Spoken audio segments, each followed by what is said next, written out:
Hello everybody, welcome back once again. I've got another Brigandine, the Legend of Runersia video for you here.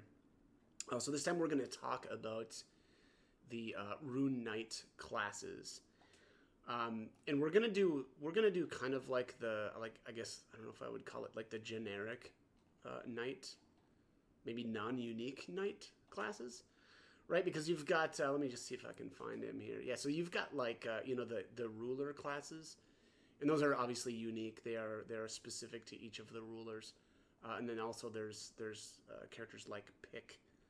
Pick has a unique class as well, but I'm not gonna focus on those unique characters. We're just gonna do kind of like the general classes. So all right, let's start with the males, and we'll talk. We'll talk here about, or I should say, I'll use Thomas as an example here. So with Thomas here, I did a dual class sword master champion, build, I guess I would say. Thomas actually starts at, I think, like level 11, which I think ends up, I don't know, it's not optimal. The cross-classing and really just leveling up in general in this game heavily favors your lower level characters. You've just got more opportunity to growth, or for growth, I should say. So somebody like, and I'm playing as Norzalio here. Let me see if I can find some of the yeah, there they are. So somebody like, yeah, here they are, like Grados and Jew. I'm not sure if that's how to say her name, but Giu or Giu, I don't know. They start very, very high level. I mean, so I don't think I've used Giu or Grados in any battles at all. And so they start out, with their basically their tier 3 classes, which is powerful at the very, very beginning of the game, but they've basically lost a lot of levels that they would have been potentially able to I guess carry over some abilities, which is I guess that's probably the best thing about I would say cross classing, is that you can take, let's just say, Monk, Crappler, and Champion, basically you get accuracy up when you level these characters. So you get accuracy up B for leveling as Monk, accuracy up A for Grappler, and then accuracy up S for leveling as Champion. Let me just see here. So B is 5%, A is 10, and then I'm assuming S is 15.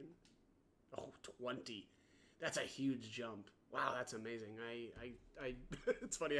I haven't even checked out how good some of this stuff is, but so anyways, so again, that means that Grados is not really going to be able to cross class many of these abilities. So at 20, we'll just say for argument's sake that at 23. And when you do this, you also have to think about what your final class is going to be. But for Grados here, he actually already has 3 proficiency in Paladin, which is just incredibly. I mean, honestly, that's very, very wasteful, because I would likely leave Grados as a Paladin when he's like completely done.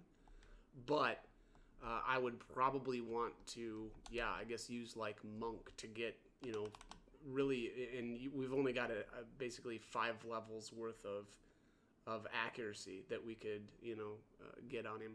So I could use Grados, again, transfer him over to Monk right away, take 5 levels on him so that I could get accuracy up B, and then I would probably go back to Paladin and just kind of call it a day, because he just doesn't have any real room to grow. Right? We've really already used up most of his, levels, or he's used all of his levels, I guess prior to the game starting.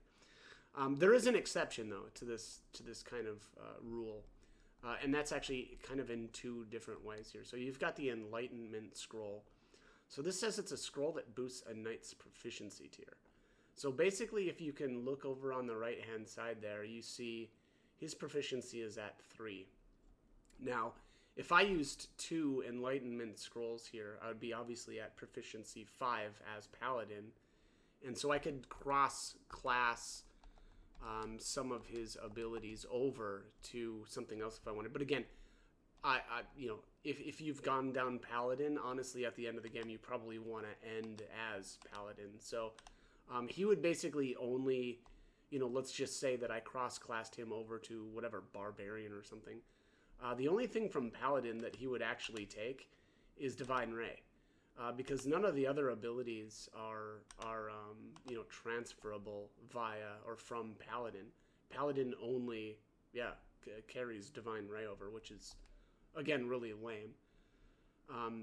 So I would not do that. But all right, anyways, let's talk somebody that's got a little bit more growth.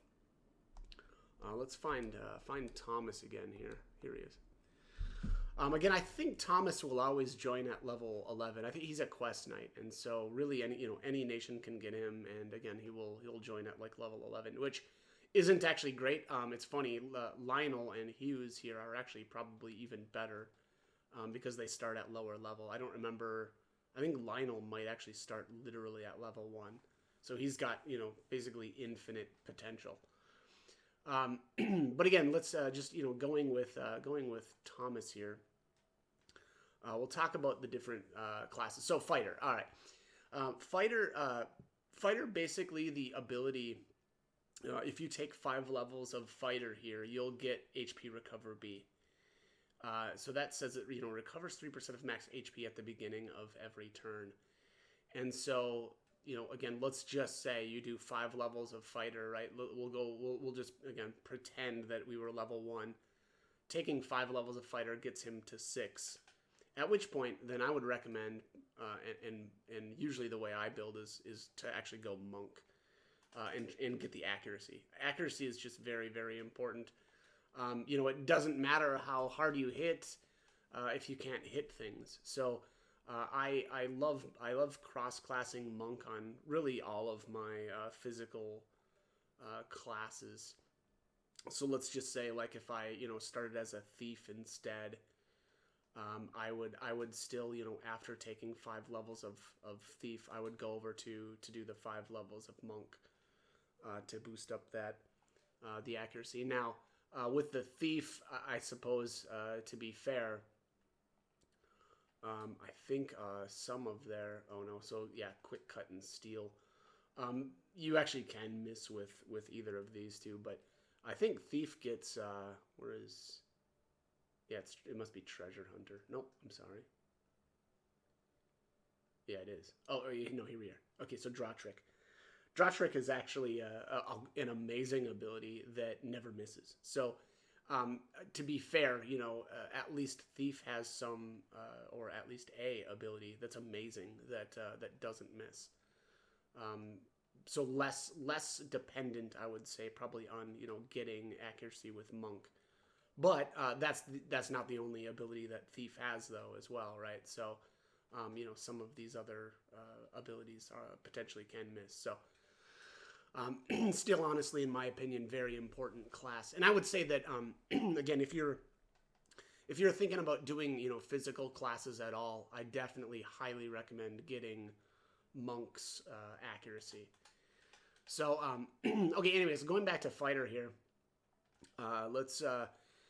Fighter is an interesting, I guess, kind of line, right, where... you do 5 levels of fighter, and then once you're level 10, then you can either, basically take knight or class change into knight or swordsman. But you have to make that choice, and then once you've made that choice, you're blocked off from the other. So again, at level 10, if you decide to go knight. You can never you can never be a swordsman after that point, and thus you won't be able to get swordsmaster either. You will then be locked into either taking paladin at 20 or dark knight at 20, And so also for the male knights, you have to really, kind of know what you want to end up as, and just keep that in mind. The obviously, or maybe it's not obvious, but the knights are very much more defense oriented, and so these guys are phenomenal on the front lines. But that said, swordsman does really well on the front lines as well, and they're much more like oriented towards dealing damage. Again, so you have to just decide if you want to be a little bit more defensive with the knights, or if you want to put out more damage with the swordsman. Knight also gets you. Do they get anything? No, I don't think they do. As far as abilities to cross class, I should say they do get heal though. So that's kind of like their maybe advantage also over swordsman. Swordsman doesn't get any magic, and at least the basic knight will get you a heal spell. But then again, so again, that's like level 10 through basically 19, and then once you hit 20, you'll get to choose either Paladin or Dark Knight. Now, of these two classes, there are so the Paladin gets Divine Ray, which is that's amazing. But also the Dark Knight gets Curse though, which so that's black element. Paladin gets the Divine Ray as a white element, but both of those spells are very, very powerful. The only problem though also with this is Paladins and Dark Knights and just kind of Knights in general don't really have that great of intelligence growth. You can see there on the right hand side. Paladin, okay, and actually Dark Knight get about the same intelligence growth. But Knight and Fighter have really, really bad growth. And so their spells, what that means is their spells aren't going to be very powerful. But they are, very, very defensive. So at the end, so once they're actually Paladin though, they do get, so Paladin gets Shield Block S. Dark Knight, on the other hand, only gets Shield Block A. So even among the two Knight classes, the Paladin is actually still even, going to have better defensive capabilities, slightly better defensive capabilities than the Dark Knight even does. The only problem also, though, is Shield Block does not transfer over to other classes. So, the heal spell will, and Divine Ray will. Basically, yeah, all of their spells will transfer. So let's just say you hit 20, you do 5 levels of Paladin, and then you want to, I don't know, cross class to Barbarian. You won't get Shield Block as Barbarian. You will have Divine Ray and heal though. But again, that's why if you go down the Knight path, you want to end as Paladin or Dark Knight to keep that Shield Block. If you just wanted Divine Ray, it would have been better probably to level up as a healer, and then cross class into something else. But again, taking Paladin, you really want to end as Paladin. So all right. Anyways, I feel like that's enough for the two Knight classes. Swordsman, on the other hand, Swordsman actually does have some abilities that cross class over, and that being critical rate. So Swordsman gets critical rate C. So there it says increases the chance of landing critical hits by 5%. I love this. And that's why I really like cross-classing Monk and Swordsman together. You're going to be very, very accurate, and then you're going to have a higher crit rate. Swordmaster, so this is the upgraded form, actually gets you critical rate B. And so here it says increases the chances of landing critical hits by 15%. And the great part about this also is that this crosses over to other classes if you want. So let's just say that you go as Swordsmaster, hit level 20, do 5 levels of Swordsmaster, and then you're level 25. At that point, you actually could be a champion instead, and then you'd have the crit rate which this is, obviously only crit rate C, which is not correct. But again, if we did level up Swordsmaster all the way, we would have critical rate up plus critical damage up. So the problem with this, and one thing that's been bothering me about this game, is they've changed this aspect where in the Legend of, or I'm sorry, in Brigandine, the Legend of Forsenna, or the Grand Edition, you actually would be able to transfer over your critical damage portion of or from champion to the other classes. I believe anyway. No, I'm sorry. I think it stayed the same where you would transfer critical rate, whereas, God, no, I'm sorry. I think I've got these mixed up, but basically, you would be able to take all of the benefits of the champion and cross-class them into something else. That's not the case with this game. They did a little bit of a tweak here, where if you want critical damage up, you have to be a champion. This ability does not cross-class over. And so, that said, it is probably better to actually start as fighter, again, hit level 20 as Swordmaster, get critical rate B, and then cross-class over to champion, and probably end as champion. That way, you get to keep your critical damage up, and and you'll also have critical rate up C. Now, it is up to you. I don't prefer going that route, though. I honestly don't. I don't like champion as much because of the knockback on their basic attack.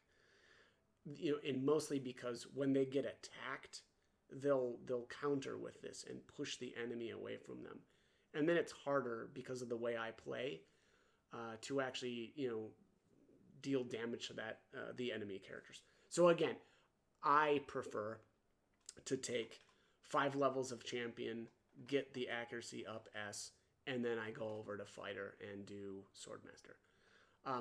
The other thing with Swordmaster is their abilities are pretty phenomenal, and they do a lot of damage. So, and here's where it's questionable how important it is to keep the critical damage portion of Grappler. Champion. Idle Flash is an incredibly strong ability, and then on top of that, it does 50% critical damage. So, again, while we may lose the passive critical damage from champion, we still have it kind of just built into Idle Flash. And so again, at the end of the day, I prefer to keep my melee, units as Swordmaster. But again, having taken the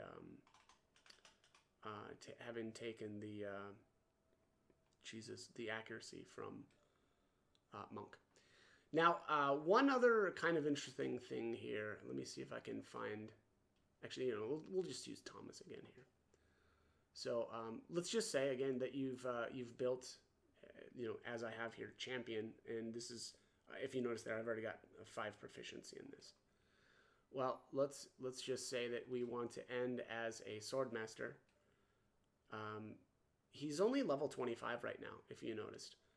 So being that I want to level as, or I want to end as Swordmaster, it doesn't actually really matter to get proficient with this, because again, we're ending as this. And so what we actually can do is do another 5 levels as Barbarian, for instance, here. Barbarian gets counter damage up. So here, it says increases damage done by counterattacks by 5%. So what we could do is basically, level as a Barbarian for 5 levels. Okay? Now, the problem with this is leveling from 25 to 30 as a Barbarian isn't going to be as great, because we are going to kind of lose out on some really good stats.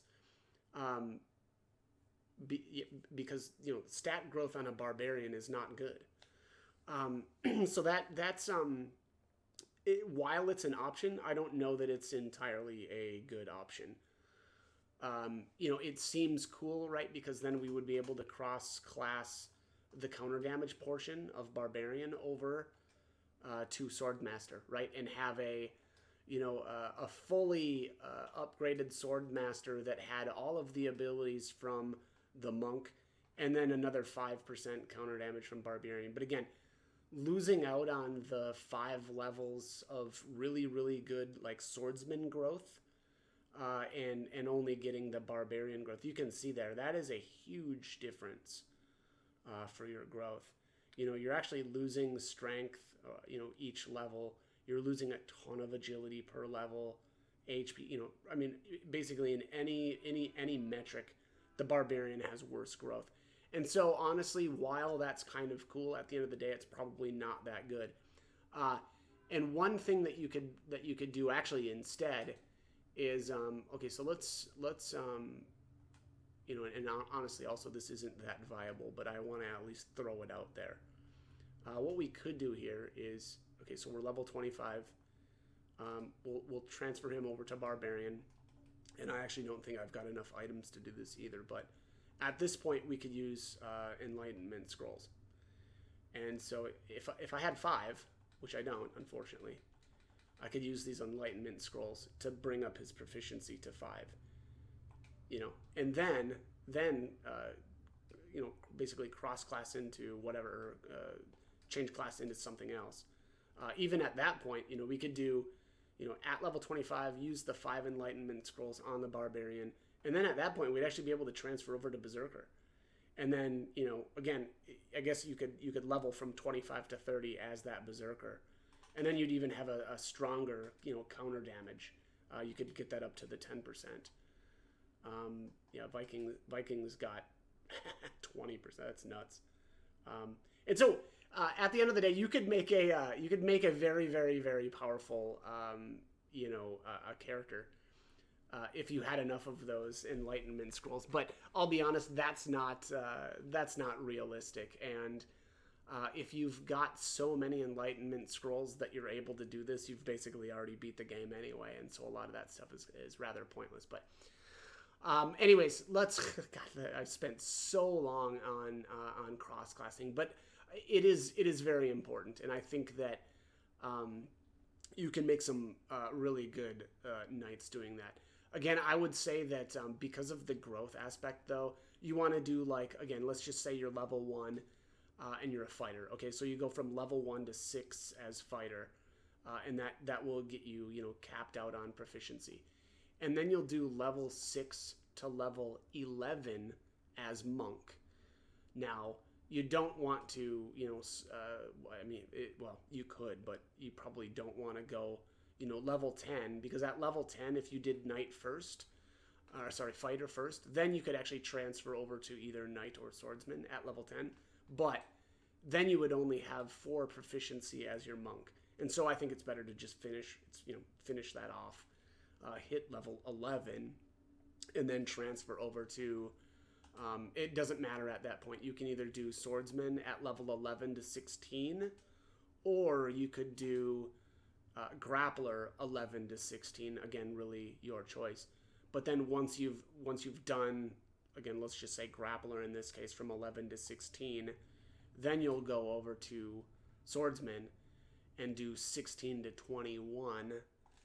Then you have to decide, where do you want to end at. You know, if you want to end as sword master, then you need to do monk 21 to 26. You know, or I'm sorry, you need to do champion 21 to 26, and then you can end as fighter. You know, at, I suppose you could do 26, or you could, if you like whatever monk growth or champion growth better, you could go all the way to 30, I suppose, if you wanted to, right? Because you've got 4 extra levels to play with. But you know, again, you have to decide where you want to end up, though, too. And again, I prefer to end as Swordmaster. All right, so that's fighter. I probably talked about monk probably enough. Barbarian, again, I think I at least touched on this. You really just get counter damage up from Barbarian. I don't think that, of all of the different classes, I think Barbarian is one of the least important, or least impressive. I don't know how to say that. I will say though that if you end as a Viking, you do get the feint immunity, which is nice. There's a lot of enemy units in the game that will use feint, and so being immune is nice. There's other ways though of getting immunity via items that I think is probably better than this though. And again, I think that especially monk, I think that if you want to do a physical class with the males, I think you gotta roll with monk and get the accuracy. But that's my opinion, right? So anyways, all right, so that's barbarian. That's what you're going to get out of barbarian. You know, they also have really great strength growth, so they'll be very, very strong at the end of the day. And then we've got thief. Okay, so thief is last. I like thief. Thief is actually amazing. I've been kind of kicking myself because all of the times that I've gone through the game here, I haven't made as many thieves as I probably should. Thief has evasion up, which is great. You know, not only is accuracy important, but dodging is really important as well, just to, you know, completely avoid damage. And evasion up A increases evasion by 20%. This is so good. There is a very, very strong case to be made for leveling Treasure Hunter because of this evasion. It's just, it's so freaking good to just completely dodge, you know, an enemy attack. You know, that means that, you know, by not taking any damage at all, well, then you don't have to heal yourself. You don't have to worry about, you know, HP as much, right? Because you're not taking the damage in the first place. So again, a very, very strong class, and because of the evasion. Charm immunity is cool, but not that important. Double movement, also, that's another one of those deals where it's like, it's kind of cool, but not one of my favorite abilities, or I don't rank it very high, you know, for importance. Treasure Hunter actually also does get a couple of spells here, so Gravity, Dimension, Flight, and Charm. I don't know, I'm not wild about really any of these. These are all utility, and so you're not going to really be doing any damage with these. But the other thing that Treasure Hunter is great for is, I think, capturing Trick. This is amazing. It's basically a breath attack. It never misses. But on top of that, it also pulls enemies towards you. So, you know, I don't know. It's a really, really cool ability in practice. And the other thing with them is their combo with, you know, double movement and capturing Trick means that you can actually, you know, step forward off of the front line, use capturing Trick, pull stuff a little bit closer to your allies, and then step back, you know, again using, you know, double movement. So very, very cool, very, very cool class. And then you've got Treasure Search, which is also amazing. Gain one random item from the battlefield. Now, you can cheese this. You can save in the middle of combat, and then use Treasure Search. And then if you don't get something that you want, or you get garbage, then you can just reload your game. So it's pretty cheesy, but yeah, something that at least you can do. All right, so let's talk, again, we've already been over Monk. You know, I think that, you know, Monk is phenomenal. The only thing that I don't like is the critical damage up doesn't transfer over, but, you know, the accuracy does. You know, Divine Blow, also, I don't like that this pushes enemies away. Vacuum Uppercut is cool, but actually it's really cool, honestly. It recovers HP, 20% of the damage dealt. The other great thing about Vacuum Uppercut is it's the same damage as Divine Blow, but it doesn't push enemies away. And so if you want the enemy to stay where they're at, you can just use this instead. Fighting Focus is amazing. Increases your attack for a limited number of turns. And then Maximum Rush is nuts. This is a very, very strong ability. Very powerful. So, you know, that's yeah, it's amazing. The only problem with this one is that you can't use it after you've moved. Again, you know, the Fighting Focus is fantastic because as the enemies, and in the way that I play, generally I set up a good front line and then kind of let the enemies come to me. And the great thing about Fighting Focus is as the enemies are coming to you, you can use fighting focus, right? So you haven't lost basically a turn by buffing yourself up. So again, fantastic class. All right, so let's talk the casters. I'll be honest. I think for the males, I think that mage and priest are not good. The females have the better caster classes, and specifically the females mage. Their third tier is the witch, and the witch gets meteor doom, which I think is just outclasses wizard vastly. They do get, the male classes do get some, good spells here, like Geno Flame. Exablast is probably better, but, this is unfortunate. This is a single target. Geno Flame is a weak, but it is a massive AoE. But I don't think the males are geared towards casting, and so I don't recommend taking these. But some you don't have an option with some of the characters, right?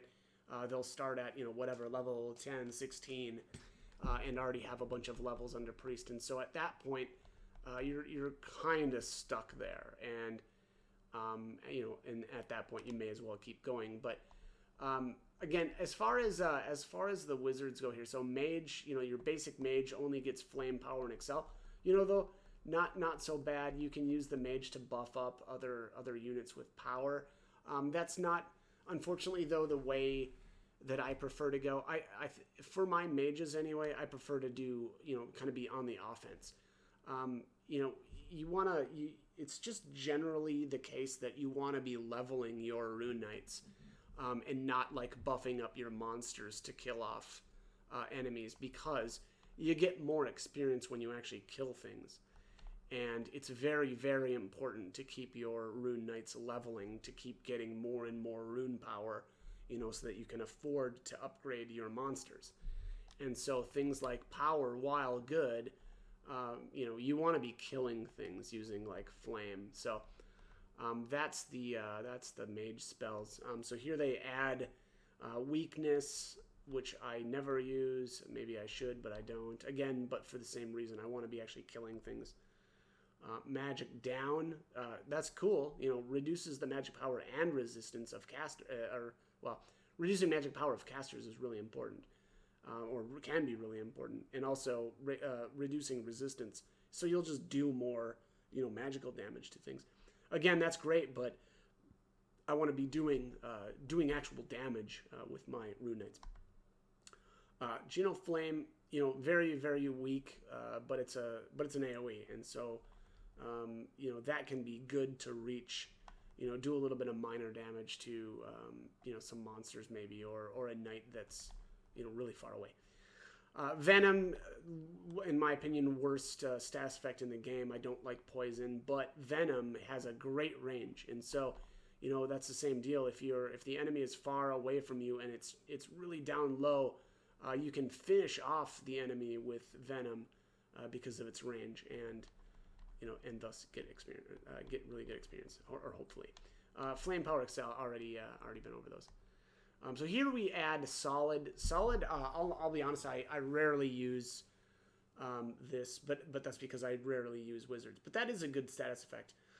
Petrify is great. Same with Paralyze. I think those are the two most powerful status effects in the game. Exablast is a very, very strong single target ability. Really, really good damage. Same with Curse. Curse is really good damage. That's black element. And then we've got the abilities that we've already been over. So again, that's wizard. Again, though, I this is kind of one of those deals where it's like, if the character has already started as either a mage or a priest, then okay, I'll take. We'll just have to roll with it. But I don't think these two classes are optimal for the male classes. So priest, heal and cure. Same thing that I was saying with the mage and kind of like the buffing, right? I mean, that's cool that you can heal and cure, but I want monsters to be doing this because I want to be dealing damage as my rune knight. So I don't find that great. At least here with bishop, you've got Holy Word. Holy Word is an absolutely massive AoE. It's very weak, though, and so it's going to be tough to get kills with this, but it is possible. Loop Heal is pretty cool. Restores 10% of max HP at the start of each turn for 4 turns. It's very cheap, too. But again, same rationale, though. I don't really want to be casting healing-type spells with my Rune Knights. Cardinal adds area heal. You know, same deal. I don't want to be casting heal spells. Veil, again, you know, same rationale. And they actually don't get Divine Ray, which always feels a little weird. Yeah, very strange. But all right, that's going to be it for this one. I had actually originally planned on talking about the female knights as well, but I don't think I'm going to do that in this one. I think I'm going to save it. The other, I suppose maybe one interesting thing too here that I should bring up that I really didn't is I've been kind of getting into doing the, kind of cross-classing like mages and fighters. And so, you could do like, and I don't think this is as effective as for the females though either, is you could do like a mage and go all the way up to wizard. And then you could cross-class over into fighter and end as like a paladin or dark knight and have, better probably, intelligence and mana and stuff than you normally would as just a, a dark knight that like, cross-classed a monk or something like that. And so you'd be able to do at least more damage with your spells. And then on top of that, you would have all the defenses that come with, being a dark knight. So you could do like you could do shield block, or you'd have shield block, I guess I should say, and then the HP recover as the dark knight, and be able to cast, things like Exa Blast on the front line, or, Geno Flame on the front line. So, really it's up to you, but I think that that's actually at least an interesting combo as well. But that said, even for the male classes, these guys aren't really oriented for being on the front line. And also, sure, you can then cast into the back lines a little bit more. If you're on the front line as a paladin, with Exablast, you can cast farther into the enemy's back lines, but do you really need to? Probably not. Most times you're probably not really going to need to do that. So, not as I think effective as when the female classes do that. And I'll explain that when actually I guess here probably in a couple minutes here when I make my female knight guide. So that is going to be it for this one, though. As always, I hope the guide was helpful, if not informative. And as always, hope you join me for more videos. Thanks for watching.